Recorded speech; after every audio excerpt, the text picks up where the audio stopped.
Good morning, everybody. Video 44 coming at you with another video. All right, so let's jump straight into it, man. The Lakers got the butts whooped last night pretty good against the Cleveland Cavaliers in Cleveland, man. Early game, we all rushed home to see, or whatever the case may be, and it was not worth watching. If I'd have known that was going to be the game that they were going to play, I'd have stayed out and did everything I wanted to do. Came home at the regular hour and just watched the fourth quarter of that crap and reacted to the highlights. I promise you, that's exactly how I would have played it. That was not worth our time. And, you know, a lot of that has to do with, I think some key guys were hobbled in that game. When you got Austin Reeves and Anthony Davis both kind of ailing a little bit, trying to play through it. That's why I didn't give Austin any help for how bad he played. I really didn't, because I knew he was dealing with something that he's going to have to recover from. We likely want him to have some days off. He ain't going to have opportunities to do that because how thin our bench is. I think guys probably feel more obligated to play more. And, of course, Bron is kind of dealing with, a slump. He hasn't been playing all that great. Although he got out of his shooting slump, he was pretty efficient last night. I still didn't think he played all that amazing. And so you just got a lot of stuff going on that wasn't going on in the first three games in terms of guys not being able to physically able to perform to the level you expect them to play. And you couple that with the deficiencies of our offense, with the bench, rather, deficiencies of the bench. And then just D'Lo Russell just not really starting the season off in a good way. So all of that came together to make it look like we were a bad team yesterday, and that's what it was. We looked bad. We played bad, and our defensive issues struggled. But the one thing I think we could have done better, maybe that has something to do with the ailing of these two particular players, but we need to get back to offensive rebounds. And winning the possession game is what really got us through some of the problems that we had in the first three games that were masked by the fact that we were winning. Shooting poorly against Minnesota, getting out to a big deficit against Phoenix the first time. You know, Sacramento and the issues they provided in erasing big leads. We were able to win the possession battle by crashing the offensive glass and giving ourselves second chance points. Over the last two games, I think that has weaned off dramatically. So we got to get back to crashing the glass, man. It really masks a lot of our deficiencies and gives us opportunities to win in areas where maybe we wouldn't win if we don't. And we're seeing what it looks like when you don't crash the glass. Now, granted, some of that had to do with personnel yesterday, too. You going up against Mobley and, of course, Allen, and they're gobbling up boards. Allen had like 17 of them. So maybe you weren't physically able to crash the glass the way you were against Phoenix and Minnesota. But at the same time, it's like that's where we're going to find the ways to cover up our deficiencies. It's in our effort and efficiency on the glass, particularly on the offensive glass, giving ourselves second chance points, third opportunities, and so on and so forth. So that's where I want to see the Lakers improve, or rather get back to their successful ways. We have to do that better on the road. We've been proven that we can crash the glass at home. Can we prove we can crash the glass on the road? I think, tomorrow's a trap game, man. That Toronto game is a trap game, I'm telling y'all right now. And the reason why is because they have guards that hound ball handlers. Jamal Sheed, off night, Davion Mitchell, they're going to hound you. And that's what we got to understand. The D'Lo Russells and Austin Reeves, they're going to have elite defensive players on them from the start to finish. It's a good chance that Emmanuel quickly doesn't play, which means you got to deal with them dudes even more. And I don't think that's a good thing. I do not think that's a good thing. They got Jonathan Mogbo, who's playing well, a rookie that they drafted in the second round. He's been a relevant fantasy player, believe it or not. You could actually pick him up on leagues and get something out of him. So he's one of the better rookies right now, believe it or not. Kind of under the radar, but playing good. You're also dealing with the return of R.J. Barrett, who's starting the season off hot. He had like 30-something 0.8 assists in the last game or something crazy like that. He really had an all-star game. So he's on fire going into this basketball game. They're missing Scotty Barnes, but because Scotty's out, you got more of their team that hurts us specifically with some of the problems that we have on the floor. And you got Jakob Poeltl, who's starting the season off pretty good. He's having a good start to his season. So Toronto hasn't been able to put it all together to make it successful, But matchups tell the story in a lot of basketball games. And the way that they match up with the Lakers this year, I think could be a little bit more dangerous than we're expecting. You know, Chris Boucher shooting the ball very well from behind the arc right now, and our perimeter defense is suffering. He can also take on rim protection duties and offensive rebounding duties for his team, so we could have potentially issues on the boards if we don't crash them against that team. I just feel like this is a real trap game, man. It's a real trap game. I really believe that. Because even though they're missing two of their stars, their role players attack us just right. In my mind's eye, that's exactly what some of the strengths of these role players. And you couple that with R.J. Barrett's elevator and how high he can go scoring the ball. Jakob Poeltl and his ability to be, a problem in certain areas as well. They just got the right type of stuff to attack these teams this year, especially if we play like we did against Cleveland. So, I don't know, man. I don't know. I don't like this game. I think you're going to need Bron to step into his LeBronto confidence and really have a big game against this team. Because if he comes out and has a stinker and Anthony Davis hasn't healed up, this could be a tough game for our guys, much more tough than we expected. Now, I do expect Rui to bounce back. He didn't have the greatest game yesterday. I expect for him to bounce back and have a big game against Toronto, especially with Scotty not on the floor. He should win his matchup. But Austin and D'Lo are going to have issues with Sheed and Mitchell. I'm telling you right now, they're going to have issues with them dudes. Them dudes are on-ball defenders, and these guys don't handle on-ball pressure very well. And so that's something I see coming. I already see that coming, man. Those are two lockdowns that they're going to have on the floor a good majority of the time, man. So, yeah, man, I hope the Lakers prove me wrong. Toronto's also not a place we historically play all that great in. Sometimes we drop games there. So, yeah, man. And I just think it's a trap game because you probably look at the schedule, see them as an easy team, look and see Scotty Barnes out, see Emmanuel Quickly out, and just say, oh, yeah, we're going to win. Nah, if you don't heed what it is that they've been running on the floor, you're going to probably find yourself in a situation where the game's close. And you don't want that. You don't want that.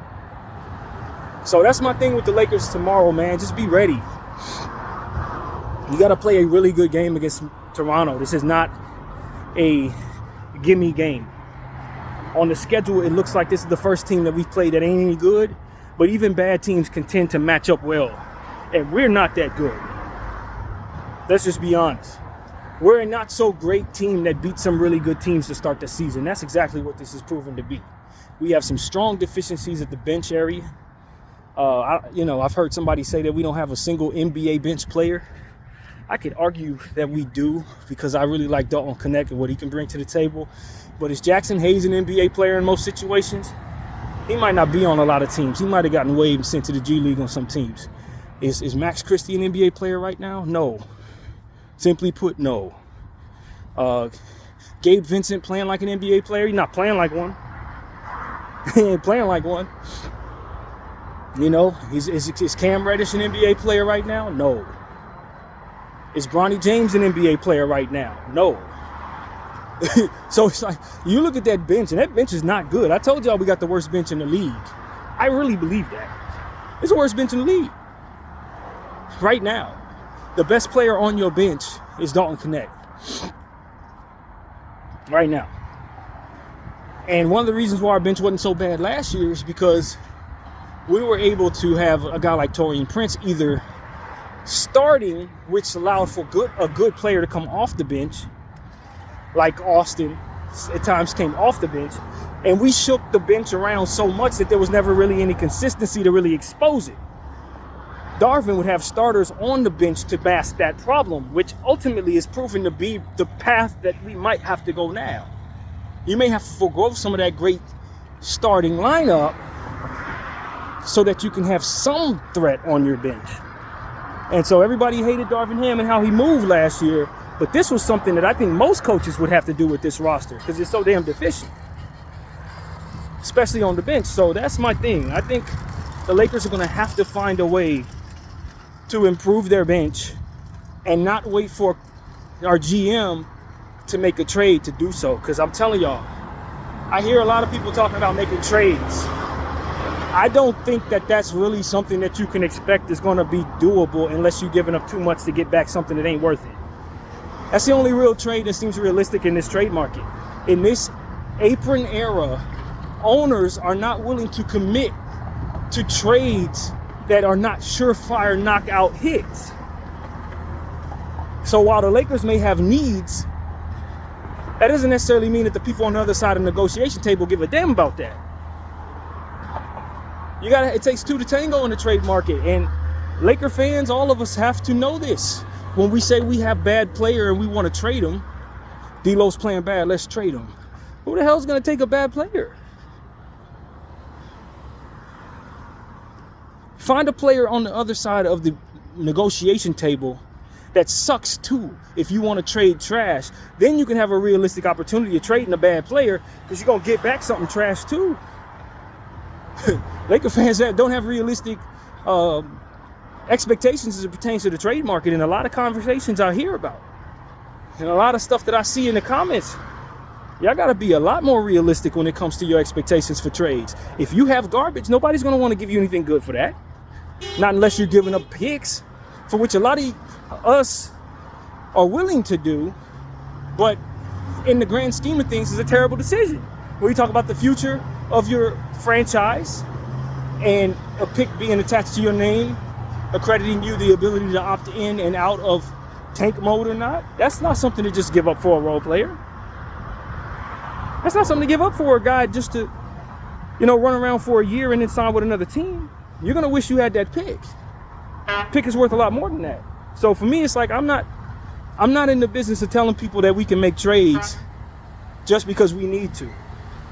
If anything, you need to play up the value of the stuff that's garbage and move it when it reaches another peak, and not be on the mindset that you're going to keep everything that you love when you have a basketball team you're trying to make better. Soon as Max Christie starts playing well, that's when you guys should start talking about trading him. Not when he's playing like trash right now, thinking you're going to sell him low. You ain't getting nothing for him right now. And when he starts playing well, you ain't going to want to move him. So if Rob Pelinka can find a way to pull a rabbit out of the hat, then we'll praise him for it. But as far as for me calling for him to look for an opportunity to do so without it actually being on the forefront of anything he's looking at, I don't think that's realistic. I don't want you to trade away 2 picks for Dorian Finney-Smith just so I can get rid of Cam Reddish and Gabe Vincent. That's not worth it to me. It's not. And so this is what comes with trying to hold on to Bron and AD, and giving roster spots to players that are not developed, and paying people that you didn't play last year to develop. Like, you're gonna have a bad bench. And a lot of this is on Rob Pelinka. I'm gonna be honest with you. A good portion of this problem here is Rob's, because he chose a lot of the stuff that we have. He chose Gabe Vincent. He chose Jalen Hood-Schifino. These dudes can't help you. And I've said this a couple times, but Rob's taste in guards has provided us a lack of athleticism. His preference in guards makes it so that you have a bunch of guys that really can't jump or can't run very fast. Maybe that's how his vision of what a basketball team should look like. But for me, I don't think you can compete with the field if you don't have athleticism and speed and jumping ability and all that. You need guys that can really move around. It doesn't really help you to have players that are deficient athletically. And so that's where I think I've really had a real gripe, is just his preference in certain things that he's chosen. I don't like it. I'm just being honest with you. I don't like it. That's where my biggest gripe with Rob Pelinka has ultimately been. I don't know if I've ever articulated quite like that, but I just think we have a difference in opinion on what makes a very efficient backcourt in the NBA. He leaves us with guys that really can't ball handle very well. That's what I'm finding. Jalen Hood-Schifino, I would have never, and this is what I was saying on draft night. I didn't mind us going after a point guard, but I would have never drafted an unathletic point guard that needed to develop, and even when he does develop, is not projected to be able to move around under the basket very well, not explosive at all. when I got D'Lo Russell already on my roster. And then furthermore, to bring myself Gabe Vincent, another one of them dudes. I told y'all when we did that I didn't like it because we had nothing but layup merchants. This is what I said as soon as it was done. I was like, oh no, man, no. You're moving on from Lonnie Walker and Russell Westbrook and you're bringing me a bunch of layup merchants, guys that don't have any athleticism. Hell no. I said that as soon as we did it. As soon as we did it. And it's proven exactly the way I thought it would. This is what you get.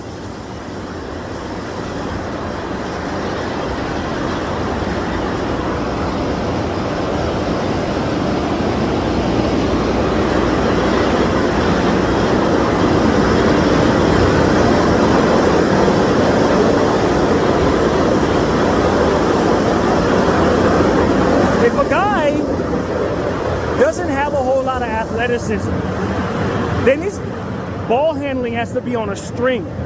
His on-ball defense has to be very, very good.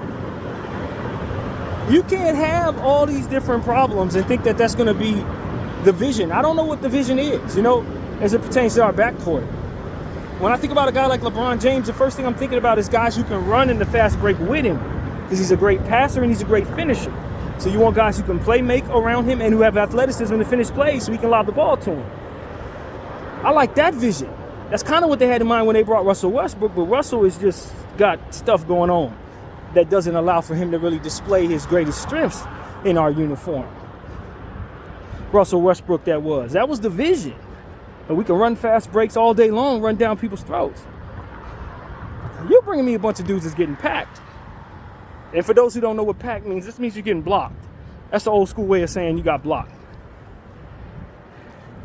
And that was my problem. That was the vision that I saw when you put D'Lo Russell, Gabe Vincent, and Austin Reeves, Jalen Hood-Schifino. Austin, the most athletic of all four of those people, man. What the hell are we even doing? And so that's my problem. I think our roster is not very good because we were picking out players that all had the same athletic deficiency. And then call ourselves slapping our hands together like we didn't want something on our backcourt situation. That backcourt is bad, man. It's bad. And then when you go to move that stuff, you can't get nothing for it. You see, that's what ends up being the problem. You have these preferences that turn out to be not so good, and then when it's time to improve upon it, nobody wants any of that crap. This is why you don't leave Cam Whitmore on the damn board. You go with the problem that could potentially come with whatever lie that was being told about his health. You run with that over taking someone who's going to be more of the same deficiency in athleticism. You take the guy, because if you had Cam Whitmore as your starting two right now, we ain't talking about none of this crap. None of these problems are happening. None of these problems are happening if you just take Cam Whitmore over Jalen Hood-Schifino. We ain't got none of these problems. The last thing we'd be talking about is how deficient our athleticism would be. It's not even happening. He could play 3 different positions. Your bench doesn't even suck. He's on the team. Your bench don't suck because you don't have to play half these people. So that was where I really parted ways with our GM there, man. Some of the other stuff I can be okay with. Him being conservative with his picks makes me happy. I'm not unhappy with that. But some of his choices and type of talent that he wants on his team, when he starts making certain decisions about what he wants, I haven't really seen stuff that I align with when in that category. And that's a big category. You can conserve all your picks, but once you start making decisions, you start bringing us stuff that don't have no athleticism. It's like, well, shoot, man. I should have traded my pick any damn way if I'd known you're going to take this dude. That's exactly what ended up happening. All the different trade opportunities that we could have made with our 17th overall pick last season, or the season before, rather, when Jalen was about to be picked, we should have traded the damn pick. I never would have agreed to trade the damn pick. But had I known we were going to take Jalen Hood-Schifino, I would have traded the damn pick. That's the reality of it. If you would have told me the day before the draft, hey, yo, they're going to take Jalen Hood-Schifino over Cam Whitmore, I'd be like, man, trade this damn pick. Get this out of here, bro. Ain't no way in hell. Ain't no way in hell. And I told everybody in my mock draft, I'd have taken Gigi Jackson. That's who I would have taken in my mock. Gigi turned out to be a very good guy. He's out for the season, though, with a foot injury. Probably not the player you pick in that situation necessarily, but extremely talented forward. He can shoot the ball, score, and all that. And when he's healthy, he's going to eventually turn into a nice player. And he's one of those young players that came out the gate and was good. But, that probably wouldn't have been the pick either. But Pajinski was on the board. Obviously, Jaime Hawkes was on the board. We would have did better with any of those people over Jalen Hood-Schifino. And that's what my opinion was prior to the pick being picked. Before we even took anybody, I would have told you, okay, my pecking order has it so that all of those people are ahead of Jalen Hood-Schifino, as I don't like Jalen Hood-Schifino for this roster. He's more the same unathletic layup merchant point guard that we already got. I already got him. His name is D-Lo. I already got Jalen Hood-Schifino, a better version. His name is D'Angelo Russell. I don't need either one of them, to be honest with you. What I need is De'Aaron Fox. What I need is Tyrese Maxey. You know what I'm saying? I don't need neither one of them dudes. And so for me, it's like, yo, man, I ain't feeling none of this, bro. I'm going to tell y'all the truth. I love what our scouts are doing. Their choices in players have been fantastic. I love Traore, love Austin Reeves, love Quincy Olivari. These are the guys they're choosing. We have some of the best scouts in the league. If you listen to them on all decisions, making the roster moves, I'm pretty certain we'll be satisfied. But once we start letting our great GM pick players that he wants, then we start seeing stuff that I just don't think works for us at all.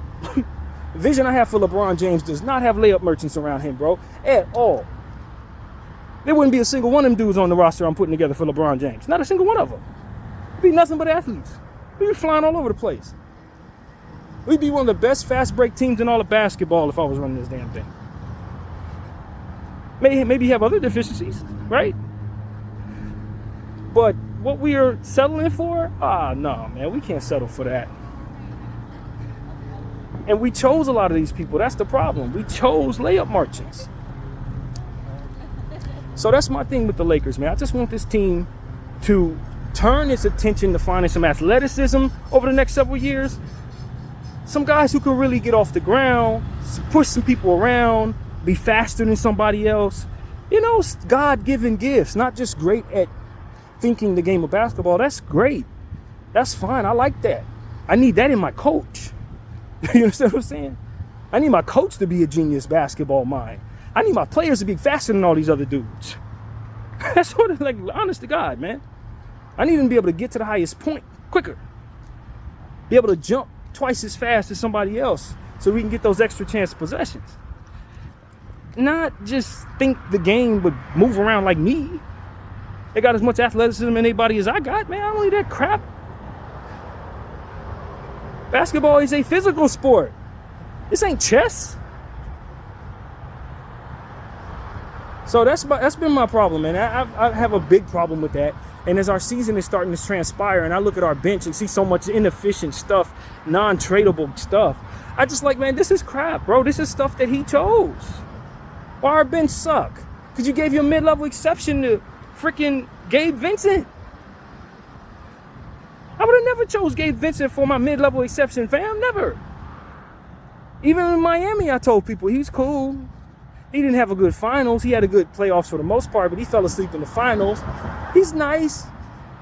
If I already have the athleticism around him that can make up for the deficiencies of him, he's cool.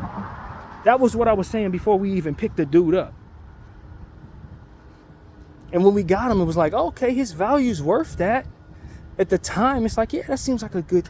I mean, if he plays like he did in Miami, we might be able to turn him into what this contract looks like. But man, he got hurt the first year, and now he's come back and he's just a part of a bench that ain't doing nothing. I like him in certain areas, as I've already pointed out, and I think he can play better than he has, but I don't know what his role is. It seems like he's the one player that JJ hasn't figured out how to give direction to, because every time he come in the game, the ball just launches at absolute random, as I've mentioned before. It just launches. No rhythm, no rhyme, no reason, no passing the ball to nobody else so he can receive it after a couple people touch the ball, just out of his hands. We got AD, Bron, Austin on the floor, Rui, and him, and he's just launching. Like, what the hell? Who told you to shoot that? 9 out of 10 times when this man shoot the ball, that's exactly what I'm saying. Who the hell told Gabe Vincent to take that shot? And I already got that problem with Max Christie. He has the same problem, only even less efficient. And then Max Christie, when he had a ball in his hands, I'm extremely nervous. Because every time I see Max Christie, I think the ball is going to end up going to the other team. It's sort of like when Russell Westbrook had in his hands. It's like, oh crap, this guy going to find a way to either mess it up the play, or he's going to give the ball to the other team. It's one or the other. You have a wide open three-point shooter at the top of the key. He trying to drive in, try to dunk on somebody, getting smothered. They ain't even call a call. And another situation where you want him to just take somebody off the dribble, he dribble it off his foot. Like, Max Christie has really been a frustrating player to watch this year. And I get it. Around the margins, defensively, fighting around screens. He can stay in front of people. He gives a lot of effort. He rebounds the ball. All of those things are really nice, intangible basketball things that a basketball nerd is going to tell me are very important, and I agree. Problem is, the very simple things, like taking somebody off the dribble and shooting the ball and passing the ball and having it actually get to the person he's passing it to, yeah, those are things that are very, very important. Much more important than navigating around screens and keeping a hand up and all that stuff is really important too, but not nearly as important as not going 1 for 5 on bad shooting attempts. Like, certain things are more important than other things, and we need to be honest about that. Some of the nuanced things are not nearly as important as people give them credit for, especially if you have so many players around you that are deficient in the same issues. I don't care how well this fool maneuvers around damn screens. If everybody's on the floor with can't hit a shot and he's launching shots and bricking too, somebody has to be efficient. Somebody has to be able to put the ball in the hoop. That's my thing. I'm sick of all this nerd crap as it pertains to Max Christie. It's a lot of nerd crap. Oh, the Max Christie can do this and fight around this and he does this. Yeah, that's cool, bro. But is he scoring the ball? Is he turning the ball over? Then stop him from doing those things. And then the other things that he does that are unassuming but highly touted can start being appreciated more. That's my issue. That's honestly my issue. Because I've been listening to people tell me Max Christie's the greatest player of all time as it pertains to some of these nuanced things. And I'm fine with that. I like those things, so long as somebody on the floor can do the conventional things that make it so that those things are more appreciated. That's all I'm saying, man. Because I don't give a damn how good you are in certain key off-ball situations where somebody's running around the screen and you can stick with them. All of that is great. So long as somebody's actually shooting and making shots. So long as in the open court, I can trust you to make the simple play. And with Max, I can't trust him to make a simple play.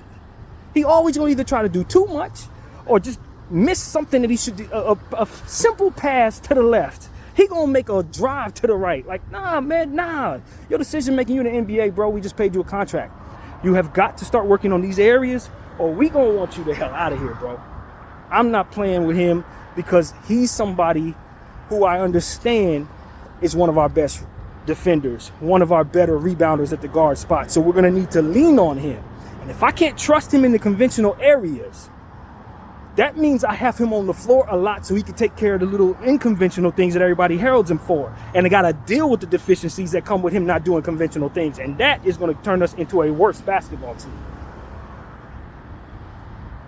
Keep it simple. That's all I'm asking for Max Christie. Keep it simple, bro. I don't need you jacking up 3-point shots. It's the same way I feel about my young fella, Bronny James. You ain't hit a 3 all season long, bro. Stop taking 3s, fam. The only time I want to see you shooting 3s in the gym. Practice on your own time. Launch 1,000 of them a day. Then when you start hitting 600, 700 of them, then you can come out there and shoot them on the pro level. Until that starts being what your practice is, bro, I don't want to see you launching 3s, fellas. And that ain't limited to any one player. That's everybody, bro. Y'all ain't good enough deficient. You're too deficient of a shooting team to be just all willy-nilly like that. I gotta take more shots. Become pros at what you're doing before you start displaying what pros display. And that's on the organization. You dig in with these people and make sure they're doing that. Send guys to the G League if they need to be down there.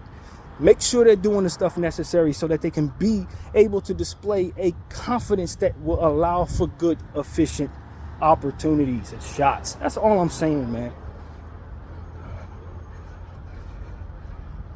That's all I'm saying. But I'm telling you, the thing about having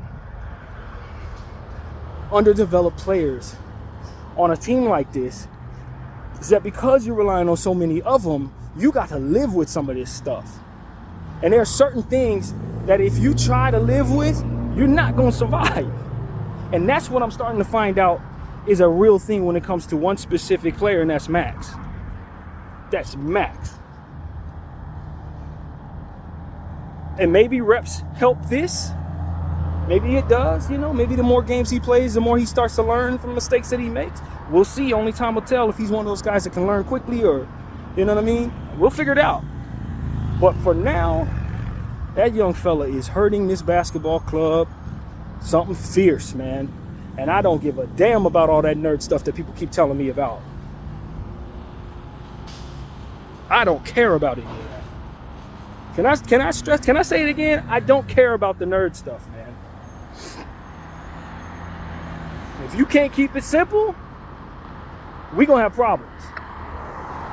Because all that other stuff that doesn't affect whether scoring or extra possessions or the nerd stuff that I'm talking about requires other people to do their job so that it can be seen properly. And, you could track people all the way around, but if nobody rebounds the ball after the miss, then they just getting a second chance point. That type of stuff is the stuff that Max is really good at. The stuff that if other people do their job, then it really shows up. Problem is, I can't trust nobody on that bench to do the job. So a lot of that stuff is just empty. And that's where we need to really be honest.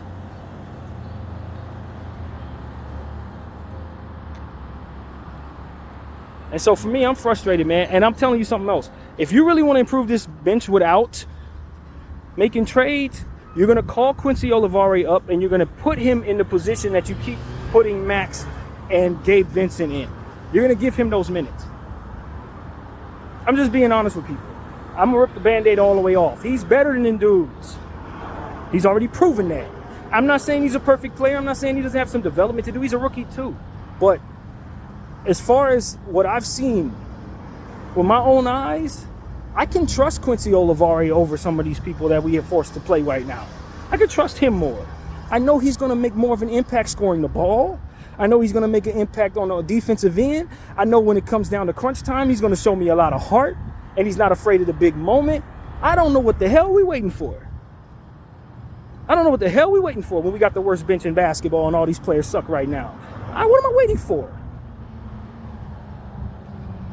As bad as D'Lo Russell playing right now, you don't think Quincy Olivari can give you that same production that D'Lo's giving you? I can stick Quincy Olivari in the starting lineup and he'll play better than D'Lo's been playing these last 5 games. No cap. Not getting hunted, probably hitting more threes, probably making the same plays, and doing more on D. Why am I waiting to bring up Quincy Olivari? Why is he on a 2-way contract and other people are on full-on contracts and they can't even halfway play ball? Ain't worried about the team sucks. This is why. Because you've allowed your politics and the whatever it is you're doing behind the scenes to back you into situations where you're obligated to play people and obligated to sit people. And all of that crap doesn't lead to what's best being on the damn floor. Call up Quincy Olivari, put him in the regular rotation, and I promise you, you'll find scoring in places where you're not finding it now. And that's really what's missing right now. It's just somebody who can actually put the ball in the damn hoop, other than Dalton Knecht, who decides to start playing in the fourth quarter when the game's out of whack. Them 18 points all came when we were down by 20, bro. I don't need those points. I need those come sooner. People need to start featuring this. This is for JJ Redick. You got to start featuring Dalton Knecht sooner, bro. You got to start featuring him sooner, bro. Every bit of the minutes you giving Gabe Vincent, get him to Dalton Knecht, bro. While we're sitting here waiting for the Laker organization to call up Quincy Olivari like they got some damn sense. Give the best player on your bench the majority of your bench minutes. Play him at all different types of positions. Just keep him on the floor. I don't see no more Dalton Knecht 15-minute games. He needs to be on the floor 28 minutes. Shooting at least 10 shots a night. No more of this. Because the bench is too damn deficient for us to have a weapon like that and we ain't using it properly. Enough. I'm tired of playing with people. These last two losses have made me a different person as it pertains to how patient I'm willing to be. I don't have any damn patience because I think our starting lineup could possibly win a championship if they just had a decent bench. And I think some of the decency of our bench is not being utilized correctly.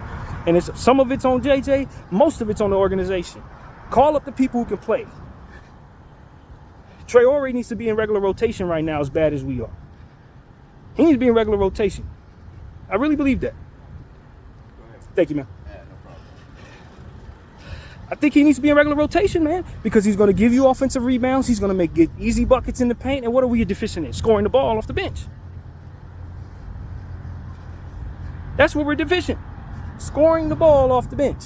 We can't keep a lead because nobody can score anything off the bench. I'll tell you something else, too. LeBron James, obviously superstar, one of the greatest players of all time. That bench rotation that he's a part of, I don't like it. That's a new thing that JJ is implementing that I haven't seen any good out of. When he's on the floor with four other guys that aren't very productive, he's not guiding them to nothing. These are bad possessions. I've been seeing it now for about 2 or 3 games where he has these lineups with Bron. It's down there with people like Gabe Vincent and Max Christie. It ain't turning into nothing. It's turning into nothing, man. I don't particularly like it. It's a bit of an eyesore for me. I don't think they should be on the floor with Bron unless other starters are out there with him. Or we just haven't found the right combination of people to let Bron run the second unit. I don't like it. I'm just telling you right now. That has not looked good to me. So yeah, man, I'm very irritated. I'm not a little irritated. I'm very irritated. I'm not to say that all the things that I want done would have beaten the Cavaliers last night, because I just don't think we match up well with the Cavaliers at all. As currently constructed, I don't think we can beat the Cavaliers in a 7-game series if we seen them in the finals. They're just better than us. And they attack us with length and athleticism and speed and youth and stuff like that we just don't have. That's just the reality of it. I don't think we're going to have much success against Cleveland at all so long as we look like this. But that's a whole nother story. And look, I don't doubt that Quincy Olivari may be able to come in and struggle some. He's a rookie. He's going to have some bad nights where we're like, man, sit down, bro. Don't get it twisted. It's not like I'm expecting he's coming in and being James Harden in his prime or nothing. But he'd be damn better than the stuff we see right now. Damn better than that. And that's all I'm trying to say. You got to use what you have. I think Christian Wood could help a lot when he comes back, especially on the offensive end. I think he's going to mask a lot of these problems off of that bench, allowing us an opportunity to kind of get away from guys who are struggling. So I'm excited about that potential return. Vanderbilt can kind of slip some people into their righteous roles. Maybe that'll help with our bench as well. Shooting some guys back down to the bench to further booster our bench when we give Vanderbilt more minutes. I think that could be a de facto fix for the problem, I guess is what I'll try to say. So when we get healthier, maybe our team looks a lot better. But like I said yesterday in my Laker video, we're still going to have some of the same problems with our guards. Wood and Vanderbilt do not fix your guard problem at all. You are still running those same struggling ass guards out there when they come back. And we need to be honest about that.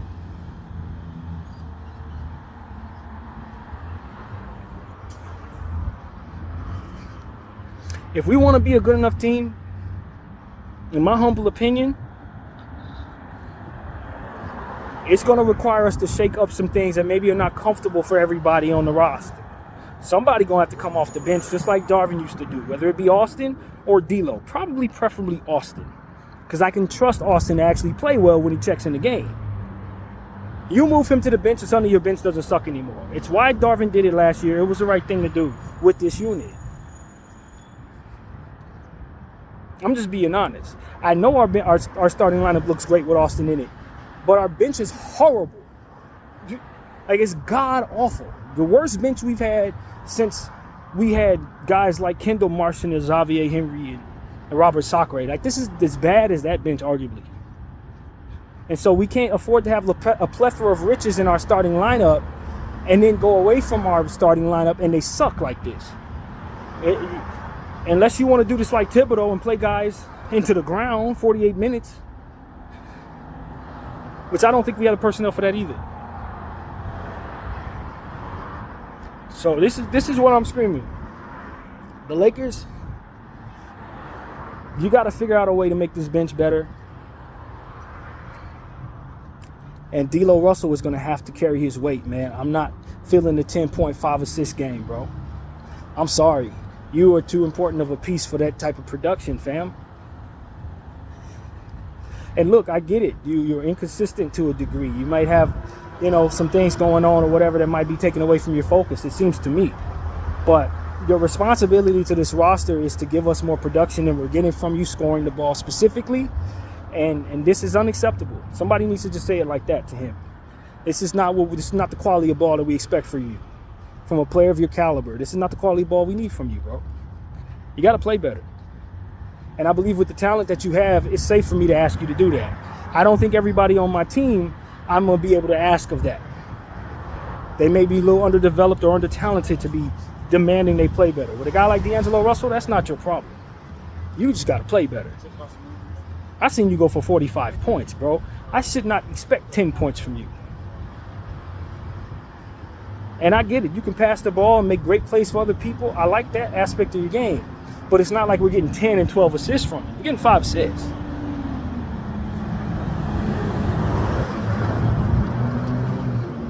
If D'Lo don't see himself as a star-level player, then we shouldn't either. You know what I'm saying? But if he wants to step into a role where people are excited about him, he's going to have to find a way to put forth better efforts than what we've seen in the first 5 games of the season.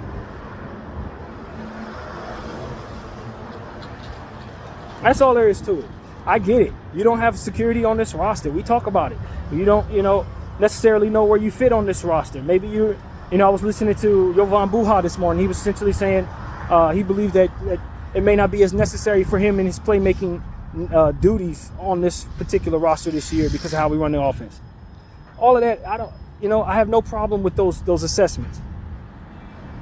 I still look at D'Angelo Russell and say, anybody else with your talent level giving me this production is going to be called out.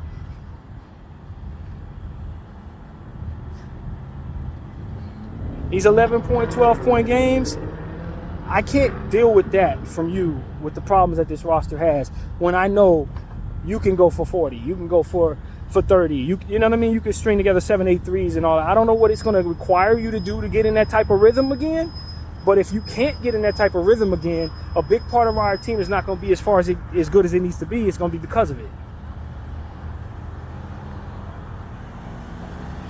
You're the starting point guard, bro. You know what I'm saying? You're one of the most important players on a LeBron-led team. You got to get it together, bro. This is bad for your legacy. It's bad for your reputation going forward as somebody who's going to be wanting to get paid in this league. This can't be what we get from you in the Cleveland game on the road, fam. So that's my thing with him. I'm not giving him any excuses or saying that there's an easy fix to the problem. He must play better. Not or we're going to trade you. Not or we're going to bench you. He just needs to play better, period. Even if he does get traded, he better play better. Even if he does come off the bench, he needs to play better. Regardless of where he is in this league, his production is expected to be higher than 10 points, 5 assists every damn night. Period. And that's something he got to look in the mirror and be honest about. I don't care if you drive at the rim 7 times to get 7 layups. You make sure your numbers are better than this. For real, bro. So that's my thing with D-Lo. A lot of people are angry with D-Lo. I'm just another one of them. I know he can play better than this. We need him to play better than this. And the team is struggling because he's not playing better than this. Amongst other problems, but mostly because of that. Because he turned into another one of those guys that we just can't count on at all. And we only have a few of them who we can. I can't ask Anthony Davis to score 37 a night, fam, in order for you guys to get a damn victory. I can't ask Rui Hachimura to go 20 and 10 every night. That's not who I expect him to be every night, fam. D-Lo got to hold his weight.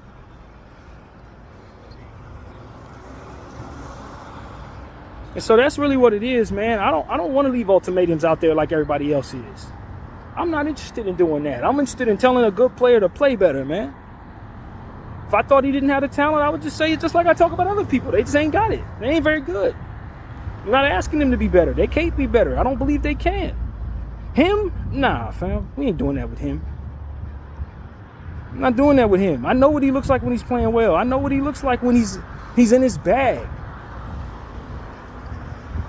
He got to play better. And if he doesn't, if he continues to be on this path, then we're going to demote him in our minds as it pertains to what we expect from him. And that's unfortunate. That's really unfortunate. If I'm supposed to now think that D'Angelo Russell ain't that good of a player, then that's just what I'm going to think. And anytime he has a 40-point game, I'm going to give him all the kudos in the world like it's the greatest thing ever because I expect dog nothing from him. And that's not how I've been viewing D'Angelo Russell his entire career. That's not who we drafted second overall in the draft back in the day. No, he's better than this. He needs to be better than this. And that's what I'm saying on my channel. So yeah, man, that needs to be said. Austin, heal up, bro.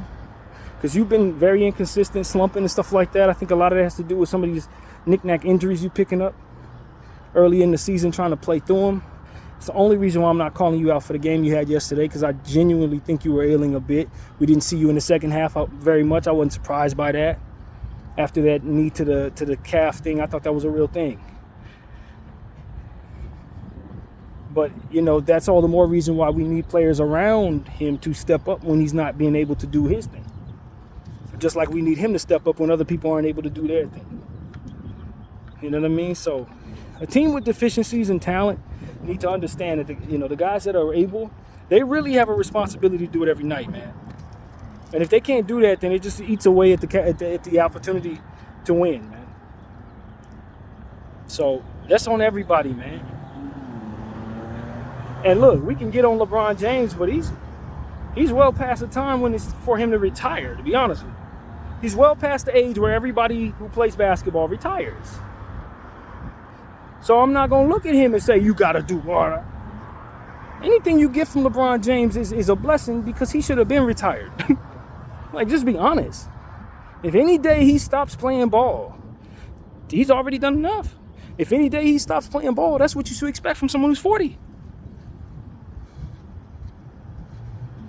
So for me to tell him to carry his weight, this, that, and the third, all of that's nice and cute. But the truth of the matter is, he's already technically expired as a basketball player. He's playing on fumes. We're living off of the wonder of his genetics right now. He shouldn't even be out there. So whatever you get from LeBron James should be a blessing. I don't feel that way about D-Lo, 31, 32 years old, whatever he is, man, please. You should be playing great. You're in your prime. You ain't got that excuse.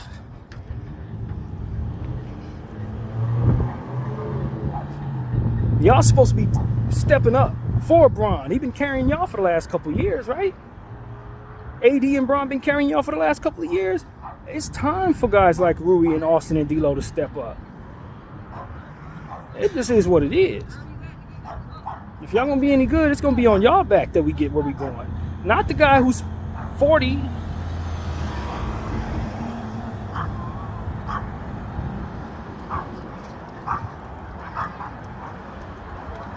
So that's pretty much my thought, man. I know our team is better. We've played very well to start the season. And it starts and ends with effort on the offensive glass, in my opinion. If we take care of those aspects of the game, we're going to be fine, man. You know what I mean? Because it masks everything else. Control the offensive glass. Crash the glass with everybody you have. Do not give nobody any passes for not getting extra opportunities against anybody. Whether we're able to do it or not, we have to. Because that's where we can control things.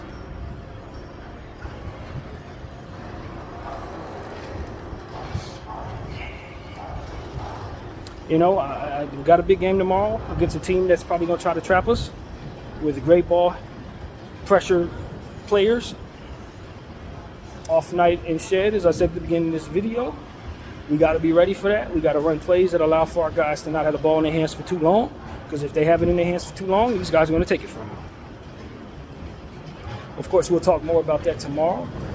But I hope everybody enjoys their Halloween. My name is BDF44. Thank y'all for watching. I'm out.